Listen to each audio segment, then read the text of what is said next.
देश की नई संसद में पहली चर्चा हुई देश की महिलाओं को किस प्रकार से सशक्त किया जा सके, देश की महिलाओं को किस प्रकार से लोकतंत्र में सम्मान दिलाया जा सके, और इसमें सहभागिता सभी की थी।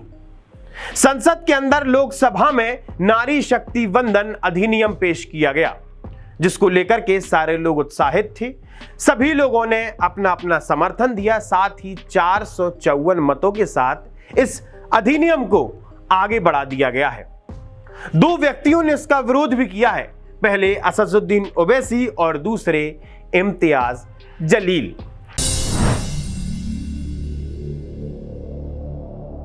अब चूंकि ये संसद है तो संसद में पक्ष के साथ विपक्ष भी मौजूद होता है, और लाजमी है कि दोनों के मौजूद होने के बाद यहां पर राजनीतिक रंग लेना चर्चाओं का शुरू हो जाता है।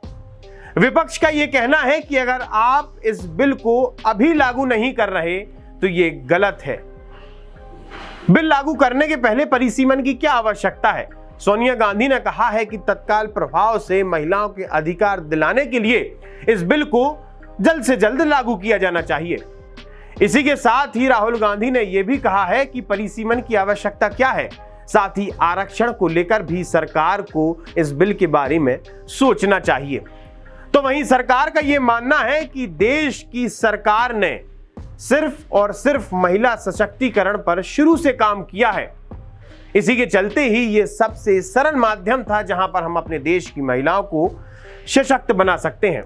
लेकिन अब सवाल ये उठता है कि केंद्र में पास हुए इस बिल के बाद मध्य प्रदेश में कितना बदलाव देखने को मिलेगा, या फिर कहा जाए कि मध्य प्रदेश में क्या कुछ बदलाव, क्या कुछ स्थितियां बदल सकती हैं। अगर हाल फिलहाल की बात की जाए तो मध्य प्रदेश में 21 महिला विधायकों में से 11 भारतीय जनता पार्टी, 9 कांग्रेस, तो वहीं 1 बसपा के खाते में है। अगर 2018 के मध्य प्रदेश चुनाव की बात की जाए तो मध्य प्रदेश में 10% भारतीय जनता पार्टी, तो वहीं 12% कांग्रेस पार्टी ने अपने महिला प्रत्याशियों को मैदान में उतारा था।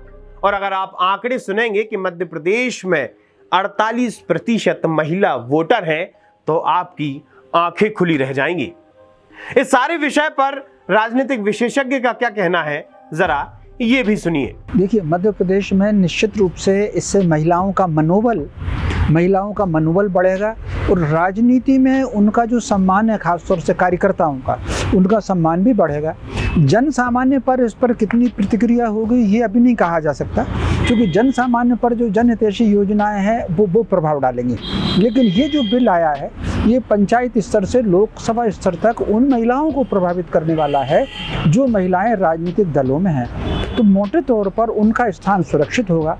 अभी हालांकि 33% है, लेकिन काम की ये शुरुआत है। मेरी दृष्टि में ये एक अच्छा कदम है। अगर इसमें थोड़ी बहुत कमियां भी हैं तो समय के साथ उनमें सुधार होगा। जी, कि देश में कोई बहुत बड़े परिवर्तन की इससे संभावना नहीं है, और उसका कारण ये है कि महिलाएं, ये ठीक है कि राजनीति में उनको जितना स्थान मिलना चाहिए उतना स्थान कम है। कल हम आंकड़े देख रहे थे, विभिन्न विधानसभाओं में किसी में 15%, किसी में 14%, और अगर लोकसभा में भी 80-82 महिलाएं हैं, अब 100 बढ़ जाएंगी। तो लेकिन सामाजिक क्षेत्रों में जिस प्रकार महिलाएं आगे आ रही हैं, लड़कियां, बेटियां आगे आ रही हैं, टॉप कर रही हैं, स्थान ले रही हैं, तो समाज में उतना परिवर्तन नहीं होगा। इसका परिवर्तन केवल राजनीति में ही होगा। अगर आज की वर्तमान स्थिति की बात की जाए तो मध्य प्रदेश में आरक्षण अभी भी लागू है, लेकिन वो आरक्षण SC और ST सीट्स पर लागू किया गया है। मतलब मध्य प्रदेश में अभी 230 विधानसभाओं में से 78 विधानसभा SC ST सीट रिजर्व हैं, जिसके बाद परिसीमन होता है। परिसीमन के बाद लगभग 76 सीट महिलाओं को आरक्षित की जाएंगी। अब देखना यह है कि परिसीमन के बाद आरक्षण का क्राइटेरिया किस प्रकार से निर्धारित किया जाता है।